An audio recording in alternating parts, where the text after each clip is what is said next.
कि आप सभी को रूहानी रूप में रह के हर कर्म करना है, तब सर्विस में व कर्म में रौनक आएगी।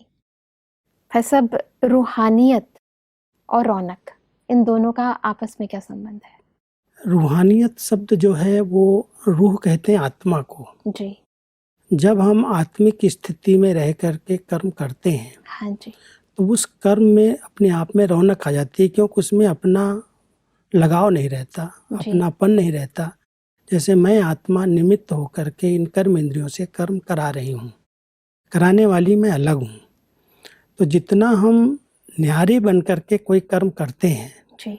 उतना वो अपने आप में दूसरों को आकर्षित करता है। रौनक शब्द जो है वो दूसरों को आकर्षित करने के लिए है। कोई चीज़ जो रौनक में होती, माना कहते हैं बहुत रौनक, बहुत अच्छा मनोरंजन जैसा होता है रौनक। तो रौनक शब्द रूहानियत से लग रहा है।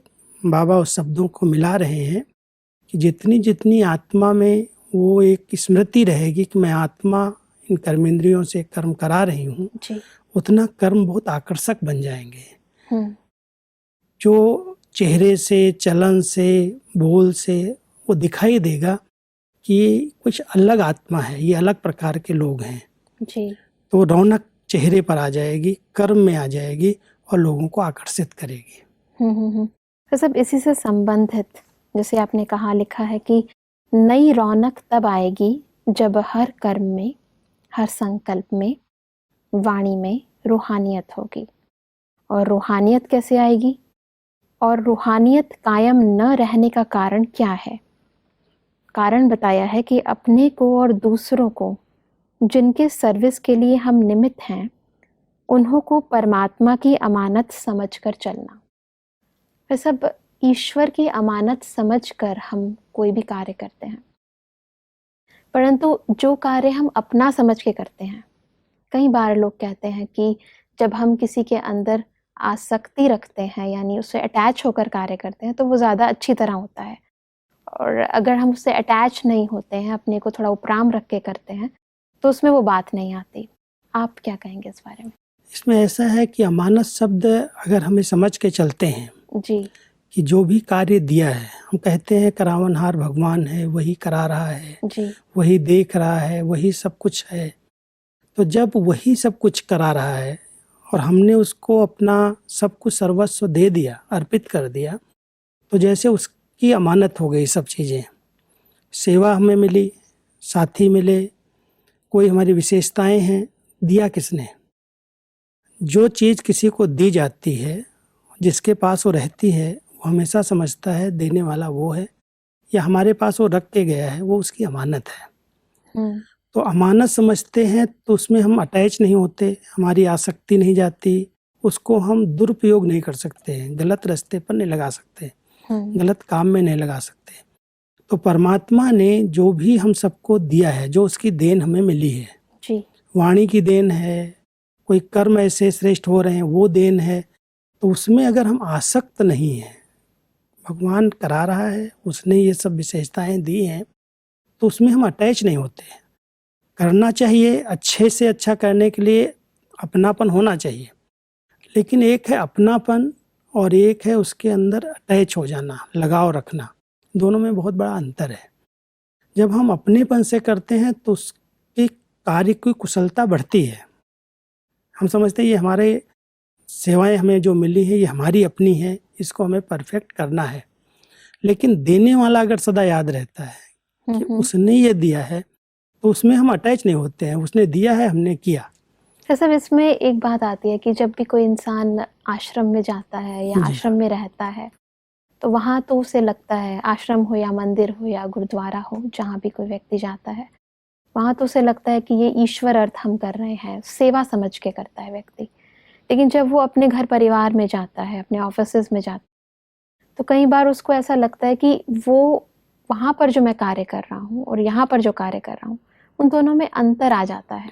इसी के कारण वो कार्य बंधन बन गया व्यक्ति के लिए। परमात्मा चाहते हैं हर कार्य क्षेत्र में जी अपनापन खत्म हो जाए, मोह ममता खत्म हो जाए, तो दुख नहीं आएगा। इसलिए एक बहुत अच्छा शब्द यूज करते हैं परमात्मा कि बच्चे तुम ट्रस्टी हो।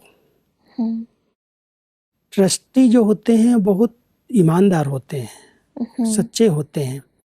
अगर कोई भी कार्य हम लौकिक कर रहे हैं, प्रवृत्ति को संभाल रहे हैं, सब कार्य करते हुए समझते हैं, मान लो बच्चे हैं, ये भी परमात्मा ने, मैं कहते हैं हम परमात्मा ने दिए हैं। अगर उसने दिए हैं और हमें संभालने के लिए दिए हैं तो संभालना हमारा कर्तव्य है। बहुत प्यार से संभालें, उनको पढ़ाएं, लिखाएं, पालना दें। बिल्कुल। लेकिन अगर कोई कारण से कुछ होता है तो उसने दिया है, उसका है, अगर हम इस भान से चलते हैं तो उसमें हमें दुख नहीं होता। कई चीज़ें हैं आज की कलयुग के अंदर, कुछ न कुछ ऐसी घटनाएं घट जाती हैं, अगर सदा ये स्मृति रहती है कि भगवान की ये अमानत है जी। तो उन घटनाओं में आत्मा दुखी नहीं होती। उसकी है, जिसकी है उसने अगर ले लिया जी। तो हम ना अपने को दोष देते हैं ना भगवान को दोष देते हैं। लेकिन इसके लिए बहुत ज्ञान की पराकाष्ठा चाहिए। जब तक ज्ञान की पराकाष्ठा नहीं है, हम ऊपर ऊपर से तो भक्ति में भी कहते आए जी, हे प्रभु ये सब तेरा है, तूने ही दिया है। लेकिन जब कभी कोई बीमार पड़ जाता है, कभी शरीर छोड़ जाता है, तो हम भगवान को कहते हैं तुमने मेरे साथ न्याय नहीं किया, बिल्कुल, ये क्यों कर दिया ऐसे, उसको दोष देते, उसको गालियां देने लगते। बिल्कुल।